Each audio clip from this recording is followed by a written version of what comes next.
தாவேகாவுடைய பரப்புரை நாளை தொடங்க இருக்கக்கூடிய நிலையில் தொண்டர்களுக்கு முக்கிய அறிவுறுத்தல்கள் வழங்கப்பட்டிருக்கிறது. விவரங்களை நேரம் பேசிய செந்தில்ராஜா, விவரம் என்ன? தேவப்பிரியன், தமிழக வெற்றி கழகத்தின் தலைவர் விஜய் நாளை மக்கள் சந்திப்பு அரசியல் பயணத்தை திருச்சியில் இருந்து தொடங்குகிறார்.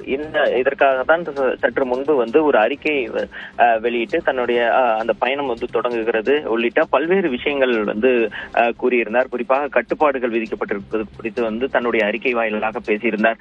இந்த நிலையில் தான் அந்த கட்சியுடைய பொதுச் செயலாளர் என் ஆனந்த் ஒரு அறிக்கை ஒன்றை வெளியிட்டிருக்கிறார். அதில் 10 வழிகாட்டுதல் நெறிமுறைகளை கூறியிருக்கிறார். குறிப்பாக பார்த்தீர்கள் என்றால் இந்த கூட்டத்திற்கு வரக்கூடிய அந்த தலைவர் வாகனத்தை கூட்டத்திற்கு முன்போ பின்போ தொடர்ந்து செல்லக்கூடாது. இருசக்கர வாகனத்திலோ அல்லது பிற வாகனங்களிலோ பின்தொடர்ந்து செல்லக்கூடாது என்று கூறியிருக்கிறார். அது மட்டும் இல்லாமல் கர்ப்பிணி பெண்கள், கை குழந்தைகளை வைத்திருக்கும் சகோதரிகள், முதியவர்கள், உடல்நலம் குன்றியவர்கள், பள்ளி சிறுவர்கள் என யாரும் இந்த கூட்டத்திற்கு வர வேண்டாம். வீட்டில் இருந்தே நேரலை மூலமாக தலைவருடைய பிரச்சாரத்தை பாருங்கள் என்று கூறியிருக்கிறார். அது மட்டும் இல்லாமல் இந்த மக்கள் சந்திப்பு நிகழ்ச்சியின் போது தலைவர் அவர்களுடைய வருகை உள்ளிட்டவற்றை கொண்டாடும் விதமாக பட்டாசு வெடிப்பதை தவிர்க்க வேண்டும் என்று கூறியிருக்கிறார். அது மட்டும் இல்லாமல் எந்த வகையிலான எந்த வடிவிலான அந்த வரவேற்பையும் கொடுக்க வேண்டாம் என்று தெரிவித்திருக்கிறார்.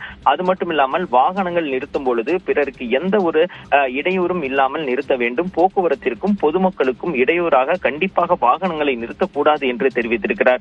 அதே போல் விஜயுடைய மக்கள் சந்திப்பு நிகழ்ச்சியில் கலந்து கொள்ள வரும் நம் அனைவரும் சகோதர சகோதரிகளே, இதை கருத்தில் கொண்டு பிறர் மனம் புண்படும் வகையில் பேசுவதோ அல்லது நடந்து கொள்வதோ கண்டிப்பா கூடாது என்று 10 வழிகாட்டுதல் நெறிமுறைகளை அவர் கூறியிருக்கிறார். தேவப்பிரியன், விரிவான தகவலுக்கு நன்றி செந்தில்ராஜா.